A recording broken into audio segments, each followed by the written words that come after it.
Viewers, इस बहुत ही intelligent आदमी ने एक ऐसी गेम बना दी जिसमें कि आप खुद ही टेलीपोर्ट होकर उन गेम्स को खेल सकते थे। इनमें लेजर बाइक रेसिंग से लेकर कॉम्बैट फाइटिंग जैसे खतरनाक गेम्स मौजूद हैं। लेकिन अब उस गेम में अपने आप ही कुछ ऐसे रोबोटिक प्लेयर्स बनने लगे जो इंसानों की ही तरह सोच सकते थे, और अब वो सारे रोबोटिक प्रोग्राम्स ने बगावत कर दी थी क्योंकि वो इंसानों की दुनिया में जाना चाहते थे। और अगर ऐसा हुआ तो इंसानों की दुनिया में राज उन रोबोटिक एलियंस का हो जाएगा जो पूरे अर्थ को डिस्ट्रॉय करने की ताकत रखते थे। तो अब देखना है कि एक लड़का जो बहुत ही ज्यादा वीडियो गेम्स खेला करता था कैसे गेम की दुनिया में जाकर सामना करता है उन खतरनाक रोबोटिक प्रोग्राम्स का जो इंसानों के कट्टर दुश्मन बन गए थे। इस बारे में तो जल्द से जल्द पता करना पड़ेगा।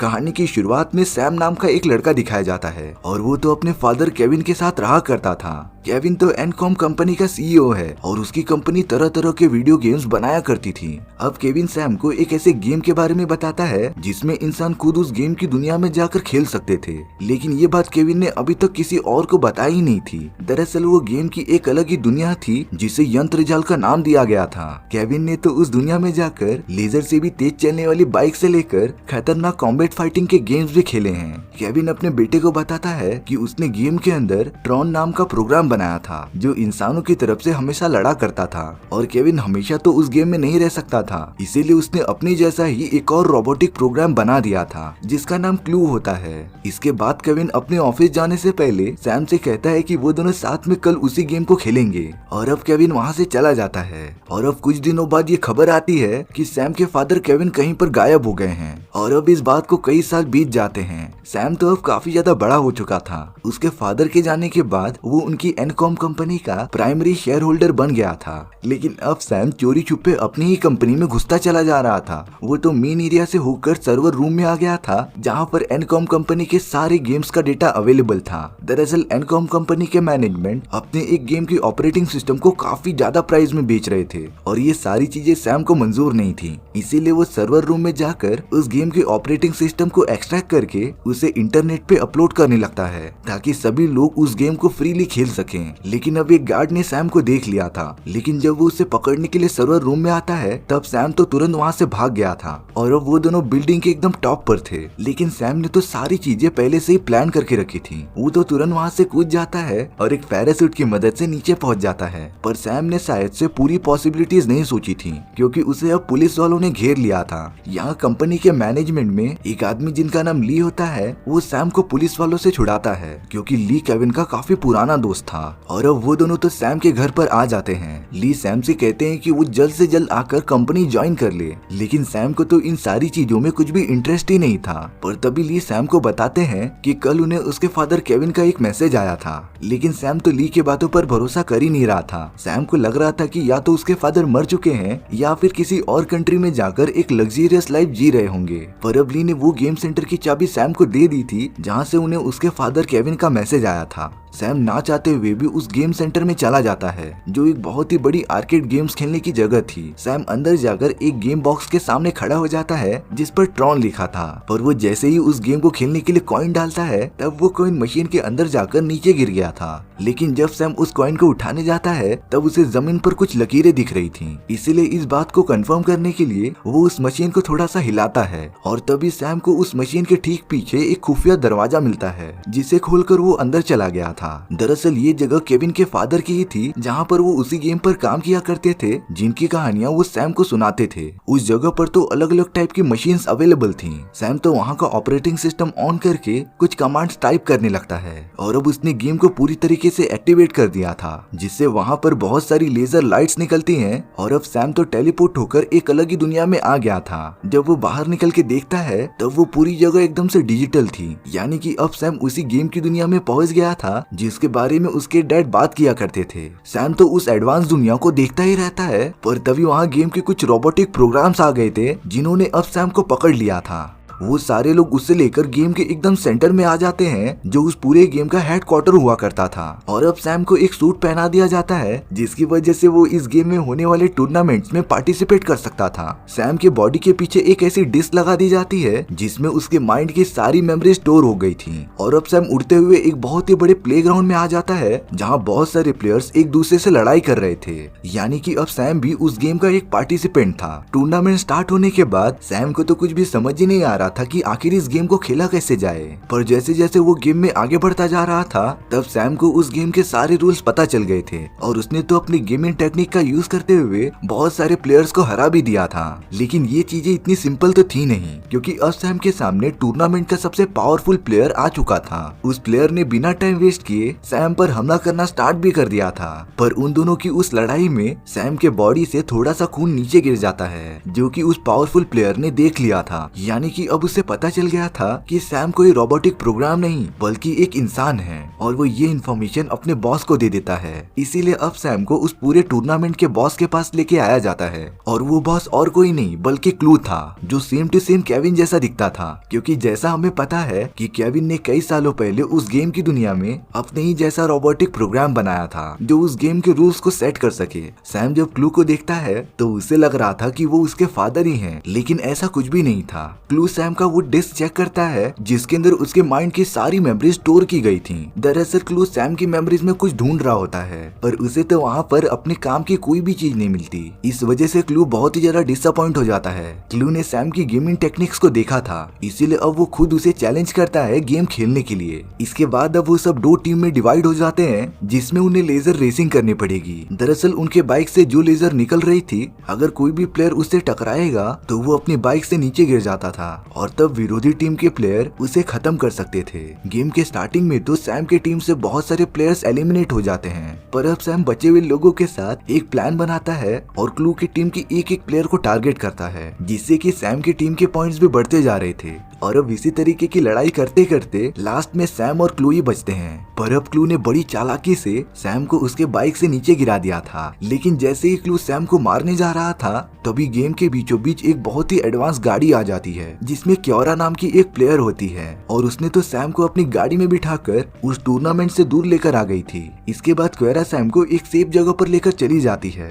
सैम के उस जगह पर जाने के बाद वो अपने असली फादर केविन से मिलता है, जो कि अब काफी बूढ़ा हो चुका था। केविन भी सैम को देखकर काफी ज्यादा खुश हो जाता है। केविन अपने बेटे से पूछ रहा था कि वो आखिर यहाँ पर कैसे आया। सैम बताता है कि अंकल ली को आपका मैसेज मिला था, जिसे डिकोड करके सैम इस गेम की दुनिया में आ गया। ये सुनकर केविन थोड़ा सा चौंक जाता है, और अब वो तीनों डिनर करने के लिए बैठ जाते हैं। खाते खाते सैम ने अपने फादर से एक सवाल पूछा था कि वो अपनी दुनिया में वापस लौट कर क्यों नहीं आए। तब जाकर केविन असली सच्चाई बताता है। दरअसल केविन ने जब इस पूरे गेम को बनाया था तब अचानक से एक चमत्कार हो गया था। उस गेम के अंदर तो ऐसे रोबोटिक प्रोग्राम बनना स्टार्ट हो गए थे जो इंसानों की तरह ही सोच सकते थे, और उनका आईक्यू लेवल काफी ज्यादा था। केविन ने तो उन प्रोग्राम्स को आईसोर्स नाम दिया था, और अब वो इन सारे आईसोर्स की मदद से इंसानों की असली दुनिया को डेवलप करना चाहता था। लेकिन केविन के हमशक्ल क्लू ने उसके खिलाफ बगावत कर दी थी, और अब वो इस पूरे गेम से बाहर निकल के इंसानों की दुनिया में जाना चाहता था। इसीलिए क्लू ने चारों तरफ तबाही मचाना स्टार्ट कर दिया था।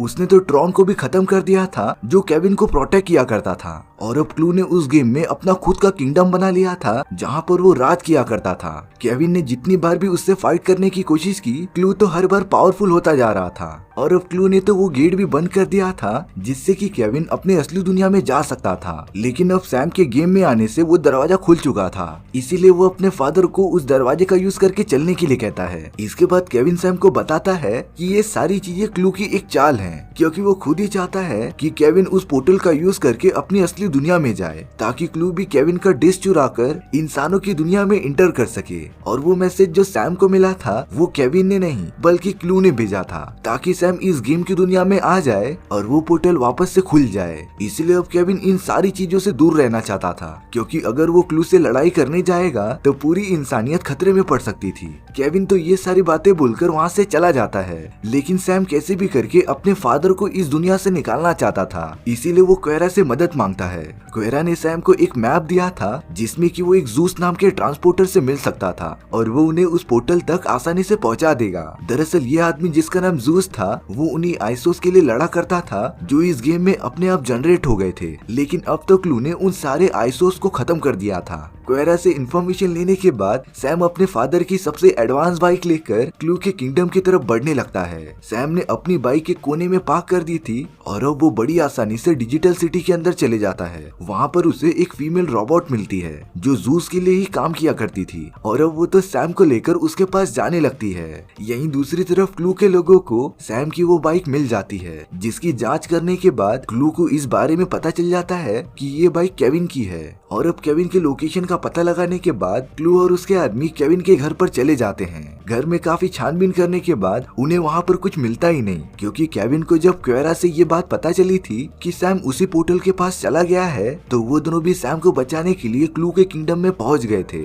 अब यहाँ सैम को जूस के साथ दिखाया जाता है, जो कि जूस से मदद मांग रहा था कि वो कैसे भी उसे गेम के पोर्टल के पास पहुँचा दे। लेकिन सैम को इस बारे में बिल्कुल पता ही नहीं था कि जूस क्लू के साथ मिला हुआ था, इसीलिए जूस ने अब क्लू को सैम का लोकेशन बता दिया था और अब क्लू के सारे लोग सैम पर हमला करना स्टार्ट कर देते हैं। सैम ने जितनी भी फाइटिंग टेक्निक्स इस टूर्नामेंट से सीखी थी वो उन्हीं का यूज करके उन सभी रोबोटिक प्रोग्राम से लड़ाई करता रहता है। लेकिन एक टाइम बाद वो बहुत ही कमजोर हो गया था, पर लकीली उस जगह पर क्वेरा आ जाती है, जो बड़ी आसानी से उन रोबोटिक प्रोग्राम्स को खत्म करते जा रही थी। लेकिन उन प्रोग्राम्स की क्वांटिटी काफी ज्यादा होने की वजह से उन लोगों ने मिलकर तो क्वेरा का एक हाथ तोड़ दिया था, जिससे कि वो अनकॉन्शियस होकर वहाँ पर गिर जाती है। लेकिन अब तो सैम की मदद करने के लिए केविन भी वहाँ पर आ गया था, जिसने उस पूरे सिस्टम को अपने कंट्रोल में कर लिया था और सारे प्रोग्राम्स को खत्म करने लगा था। वो जब सैम और क्वेरा को लेकर जाने लगता है, तभी एक रोबोट ने केविन का वो डिस्क चुरा लिया था, जिसमें केविन की सारी मेमोरी स्टोर थी। लेकिन उन लोगों के जाने के बाद जूस ने उस रोबोट को मारकर केविन का डिस्क अपने पास रख लिया था।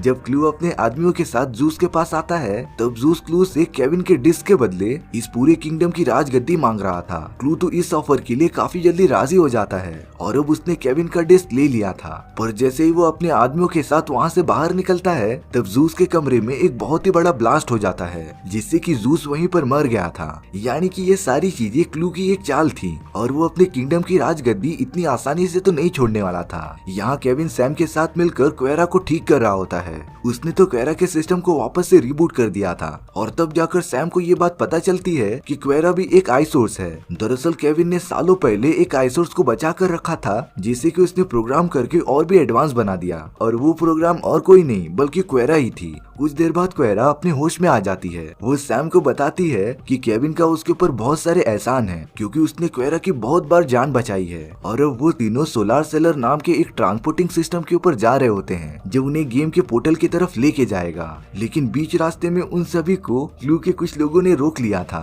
केविन तुरंत सैम और क्वेरा के साथ एक जगह पर छुप जाता है। वो सब अब बुरी तरीके से फंस चुके थे, क्योंकि उस जगह के चारों ओर क्लू के आदमी फैले हुए थे। इसीलिए अब क्वेरा डिसाइड करती है कि वो खुद वहाँ पर जाकर उनका ध्यान भटकाएगी। क्वेरा ने अपनी डिस्क निकालकर केविन को दे दी थी और अब वो तेजी से क्लू के आदमियों के साथ लड़ने चली जाती है। कुछ देर फाइट करने के बाद उन लोगों ने क्वेरा को पकड़ लिया था। सैम अपने फादर से काफी बहस करते रहता है, क्योंकि वो कैसे भी करके क्वेरा को बचाना चाहता था। इसीलिए वो अपने फादर से सोलर सेलर में जाकर उसका वेट करने के लिए कहता है और तब तक वो जाकर केविन की डिस्क और क्वेरा को बचाकर लेके आएगा। इसीलिए अब सैम क्वेरा को ढूंढते ढूंढते काफी अंदर चले जाता है। वहीं दूसरी तरफ क्लू एक बहुत ही बड़ी रोबोटिक प्रोग्राम्स की सेना के सामने खड़ा था। क्लू तो सबसे कह रहा था कि अब समय आ गया है कि वो सारे लोग इंसानी दुनिया पर राज करेंगे और इस वर्चुअल वर्ल्ड से आसानी से बाहर निकल जाएंगे। यहाँ पर सैम ने क्लू के ऑफिस को हैक कर लिया था और अब वो सभी गार्ड्स को मारता हुआ अंदर घुस जाता है। सैम ने अपने फादर केविन की वो डिस्क ले ली थी और अब वो क्वेरा को छुड़ाने के लिए एक रोबोटिक प्रोग्राम से फाइट करने लग रहा था। उन दोनों में तो कड़ा मुकाबला होता है, पर सैम ने कैसे भी करके उस प्रोग्राम को वहाँ से नीचे गिरा दिया था